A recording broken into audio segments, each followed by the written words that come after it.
talk in the morning, talk in the evening, eyes on you. You can talk. All right, Chad, another day. Do it. Get me off this rock. We got our trolling motor back, thank God, as I mentioned in the Friday fishing forecast. Chad and I have been discussing it. Since the winds are going to be up a little bit out of the northeast, we might even run past the Skyway a little bit, because the way those winds are, Fort DeSoto area could be protecting a lot of that part of the bay over there. So we might run a little bit more west and south to see what we can do. Kind of be a new adventure for us, because we typically don't go past the Skyway. But it looks like it's going to be a pretty day, just a little bit breezy, but it is what it is. Better than sitting on the couch, because you got to fish more to catch more. Absolutely. Okay, a lot of people have asked me recently, how do I throw my cast net? I'm right-handed, so I put the line in my left hand, then I grab it by the top of the horn, then I come down to my waist, grab it there. This is a 10-foot quarter-inch net. Do it one more time, right below the waist, come up, grab it again, and then what I do is I separate it about half. Make sure that there's no tangles or anything else like that. I already went through the net to make sure. So I got about half. What I do then is I roll my wrist forward and put that half of the net on my wrist. Then you'll see the net or the line come down. I grab it down at where it comes down at the end, come up, put it in my teeth, grab the net with my pinky, and then roll it back over. Now when I throw it, the last thing that's coming off is my pinky, and I just pull it just a little bit, as you'll see right now.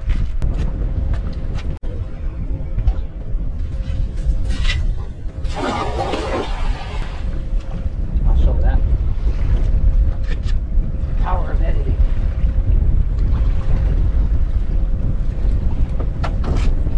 Right on the left side. Well, I can see it.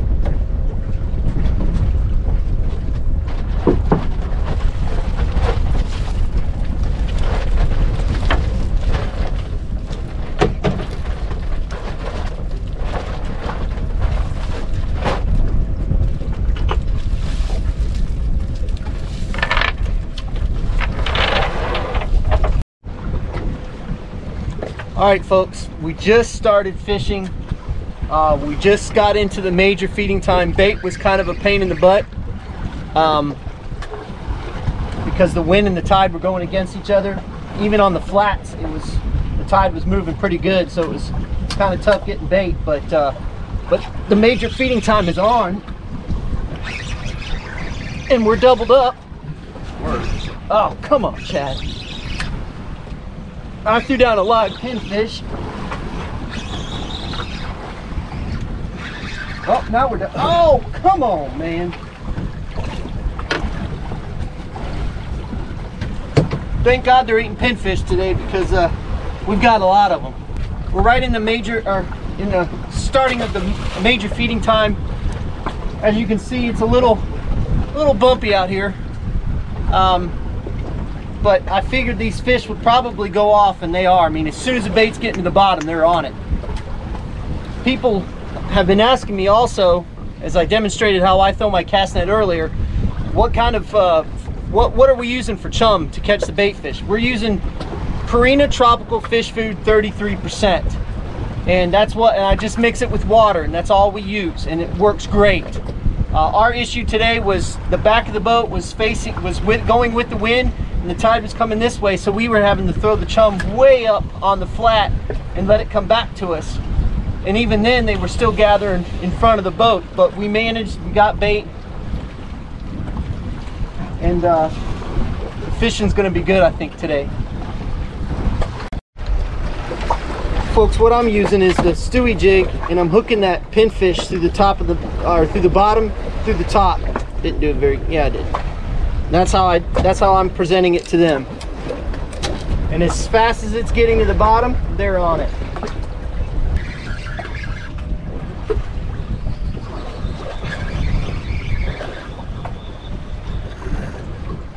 Man, I get 4 feet and he gets 6. Oh yeah. Woo, look at that one. Holy cow. Looks like a largemouth bass coming up.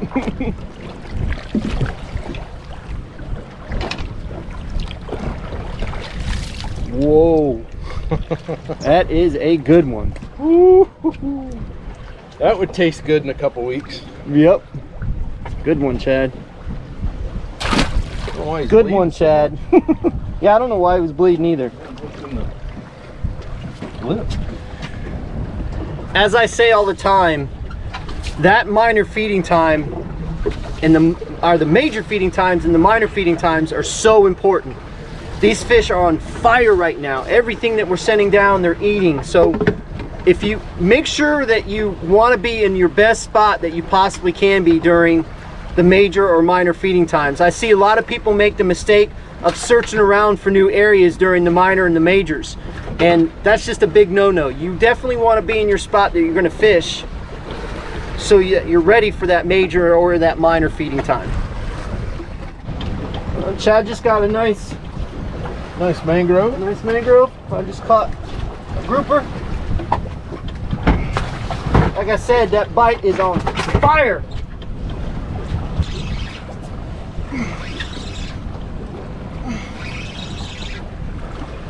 This one's coming up like a wasp now. He's helicoptering, so you know it's a gag. Not a bad one. It's probably my second keeper right there.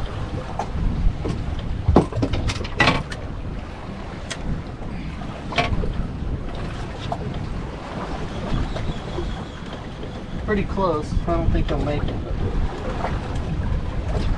that's what's going on. The last few weeks we haven't caught anything on pinfish, and I told you earlier that we caught a ton of pinfish, and I told Chad, I said, I hope to God that they're eating pinfish today. And sure enough, they're just annihilating them. That big snapper that Chad just caught was on a pinfish.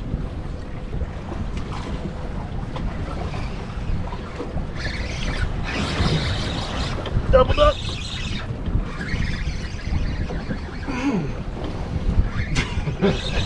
There ain't much reeling going on either side of the boat. This kind of feels like a snapper, but if this is a snapper, it's a good one. It might be a red grouper too, though.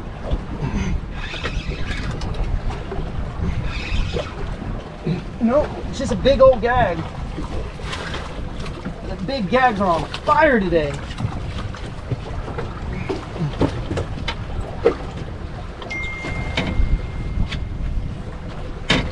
Mine's bigger than yours. Yours is bigger.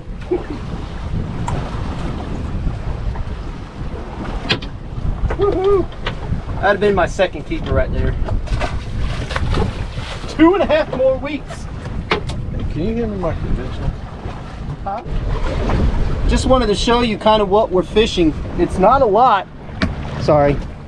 I got it.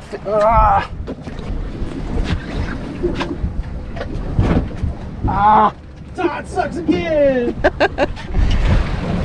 All right, what I was saying is there's not a lot that you see right here, but you can see the bait or the fish coming off the bottom. It's very little on the machine.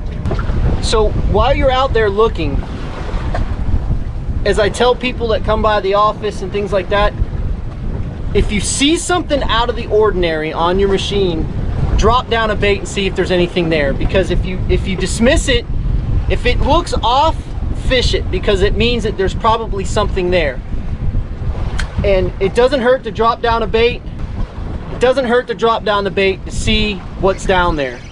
Because usually what happens, sometimes it does hurt. Yeah. Uh-oh. Uh-oh. Come on, Chad. Come on. Yeah, this is one of those times it might hurt. Oh! Come on, man! We literally are gonna get a shirt that says Chad sucks.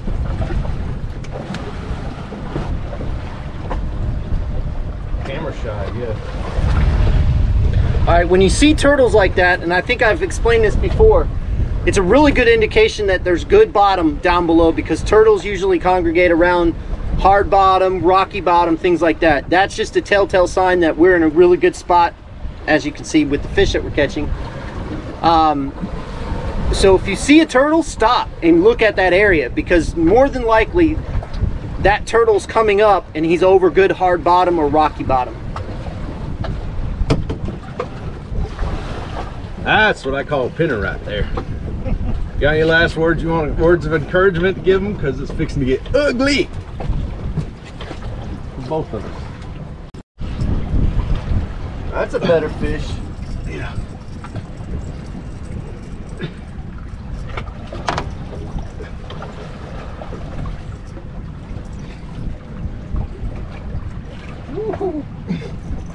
Now I wish that would have retied.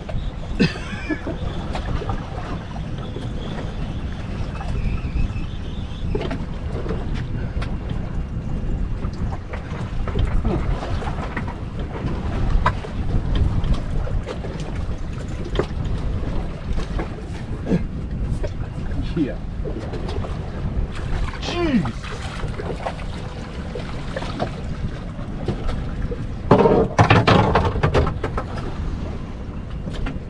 That would be number 4. Woo.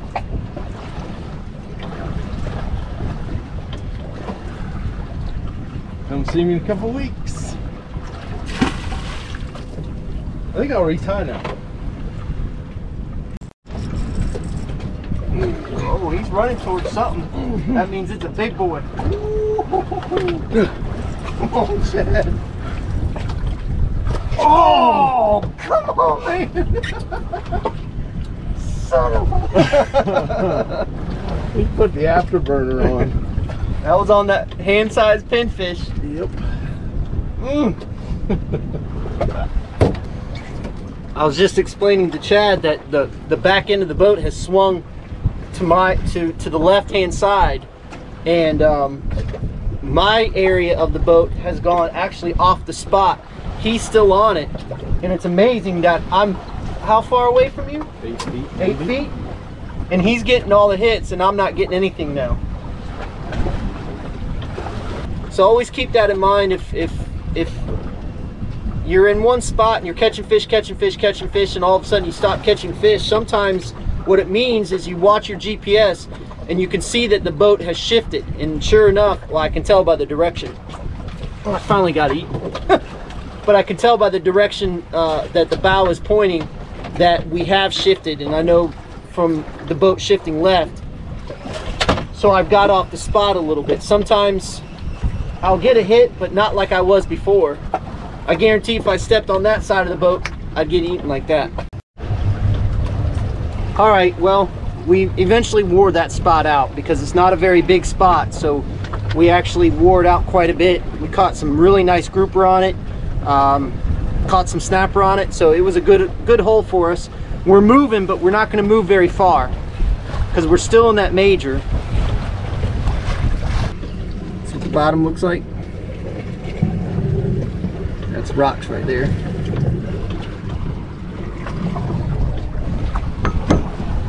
Let's see how fast Chad hooks up.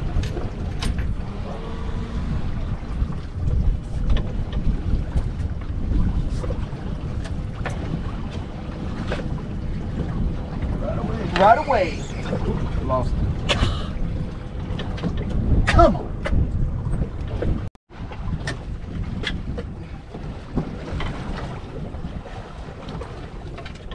Here's would have been another keeper. Number 5.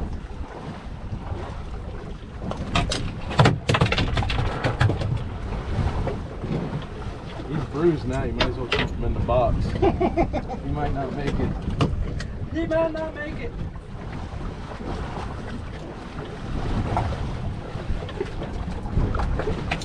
Pooping all over. Ooh. Nice.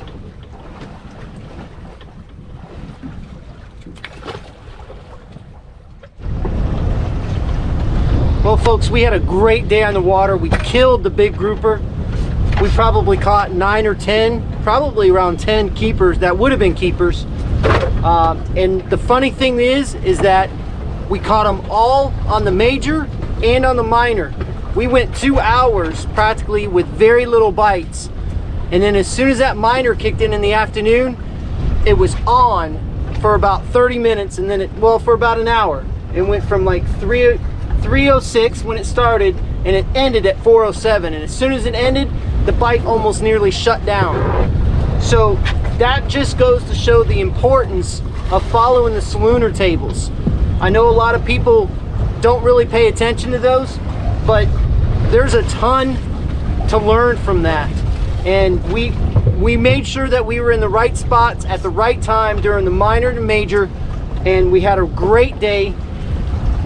Just want to say thanks again for all the support, all the jig head sales, everything. We really appreciate it. Chad, you've got to add something this week. I'm tired. You're tired? Yeah, I'm pretty tired too. My arms are sore. It was a good day. We caught a lot of fish, a lot of fish. If you haven't had a chance, stop by our website, tampabayfishingchannel.com. We've got jigs for sale, braided line, which is coming in, fluorocarbon leader that's coming in. We're low on those, but we have jigs, rods, reels, cast nets. Pretty much everything that you need for what we do, you can get it from our store. So again, thank you for watching. We appreciate it. And what's the saying? Fish more, catch more.